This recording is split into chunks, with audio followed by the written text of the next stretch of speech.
ડીસા નગરપાલિકા ખાતે રાજ્ય કક્ષાના વન અને પર્યાવરણ મંત્રી શ્રી પ્રવીણભાઈ માળી દ્વારા લોકસંવાદ કાર્યક્રમનું આયોજન કરવામાં આવ્યું। આ ઉપરાંત ડીસા ખાતે રાજ્ય કક્ષાના મંત્રીશ્રીના વરદ હસ્તે ફિઝિકલ મોડેલ ટીપીનું પણ ઉદ્ઘાટન કરવામાં આવ્યું હતું। લોકસંવાદ કાર્યક્રમ દરમિયાન નગરપાલિકા તથા ડીસા તાલુકાના શહેરી અને ગ્રામ્ય વિસ્તારોમાંથી આવેલા કુલ 42 અરજદારોના પ્રશ્નો રૂબરૂ સાંભળી સ્થળ પર જ તેના નિરાકરણ માટે પ્રયત્નો કરવામાં આવ્યા હતા। વિવિધ વિભાગના જિલ્લાના પદાધિકારીઓને ઉપસ્થિત રાખી માર્ગ, ગટર, પાણીની પાઇપલાઇન, ભૂગર્ભ ગટર યોજનાઓ, તળાવ, સ્મશાન ગૃહ, આંગણવાડી કેન્દ્રો, અટલવાડી, પ્રાથમિક શાળાઓ, આરોગ્ય, બીજ થાંભલા, વાહન વ્યવહાર, બસ સેવાઓ, રમતગમતના મેદાનો તથા સ્પોર્ટ સંકુલ જેવા વિવિધ મુદ્દાઓ અંગે લિખિત અને મૌખિક સૂચનાઓ આપવામાં આવી હતી।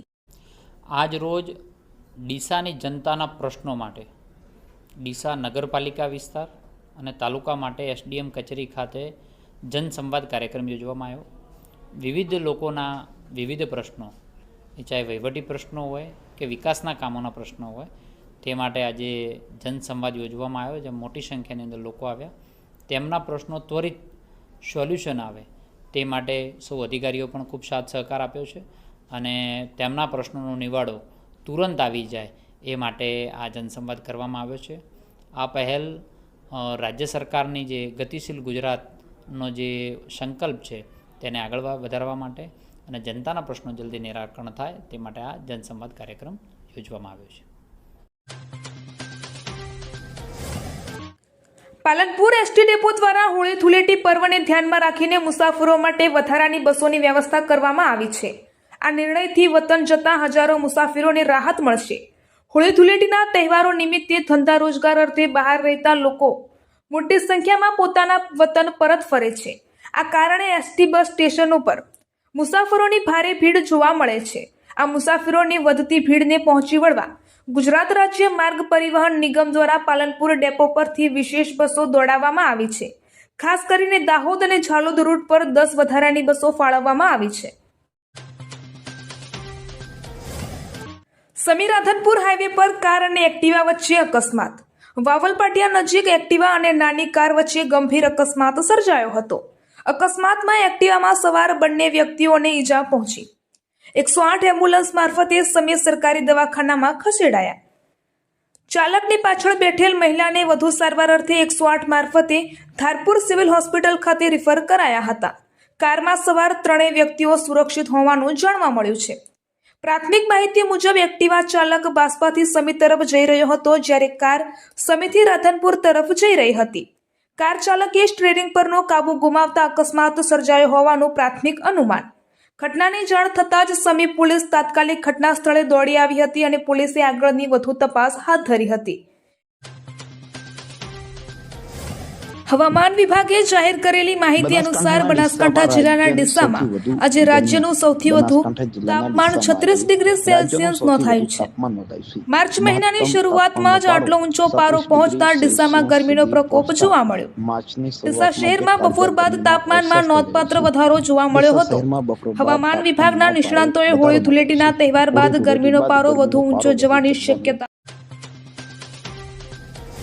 મધ્ય પૂર્વમાં ચાલી રહેલા ઈરાક અને ઇઝરાયલ વચ્ચેના યુદ્ધના તણાવની અસર હવે બનાસકાંઠા સુધી પહોંચી છે।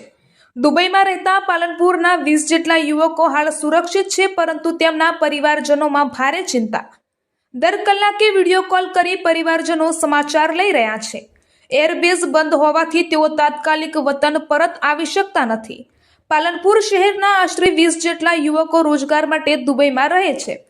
હાલ મધ્ય પૂર્વમાં વધતા તણાવને લઈને પરિવારજનોમાં સતત ચિંતા છે। ટીવી સામે બેસીને યુદ્ધના સમાચાર જોતા માતા પિતા ભાવુક થઈ જાય છે। યુવકો જણાવે છે કે હાલ દુબઈમાં પરિસ્થિતિ નિયંત્રણમાં છે અને તેઓ સુરક્ષિત છે। દુબઈની આસપાસ ક્યારે આકાશમાં હવાઈ હુમલાના અવાજ સંભળાતા હોવાની ચર્ચાઓથી પરિવારજનોમાં ગભરાટ। સ્થાનિકોનું કહેવું છે કે સરકાર તરફથી સ્પષ્ટ માર્ગદર્શન મળે તો પરિવારોને થોડીક રાહત મળશે। આપણો દીકરો દુબઈમાં છે, દુબઈમાં પણ આજે યુદ્ધ ચાલી રહ્યું છે, જેને લઈને બોમ્બમારો થયો છે, શું કહેશો, કેવી ચિંતા થાય છે? ચિંતામાં તો ઘણી થાય છે, પણ કેવું છે કે દરેક 1 કલાકે વાતચીત થાય છે અને એ લોકો સેફ છે। લગભગ મારા ઘરના 15, 20, 22 છોકરા ત્યાં છે, બધા જોડે કલાકે વાત થાય છે અને એ લોકો એકદમ સેફ છે। એવું કોઈ પરિસ્થિતિ છે નહીં ખાલી ફ્લાઇટો બંધ છે એના કારણે એ લોકો આવી શકતા નથી. બાકી એકદમ સેફ અને સેફ કન્ટ્રી જ છે, હજુ સુધી કોઈ પ્રોબ્લેમ નથી. કેવી વાત થાય દીકરા સાથે? દર કલાકે વાત થાય છે અને એકદમ સારી વાત કરે છે. હાલ બી હમણાં કલાક પહેલાં ફોન કર્યો તો સૂતો હતો કે બજારો બંધ છે, હોટલો ચાલુ છે, મોલ ચાલુ છે, પણ અમારા ધંધા બધા બંધ છે, એટલે અમે ઘરે છીએ.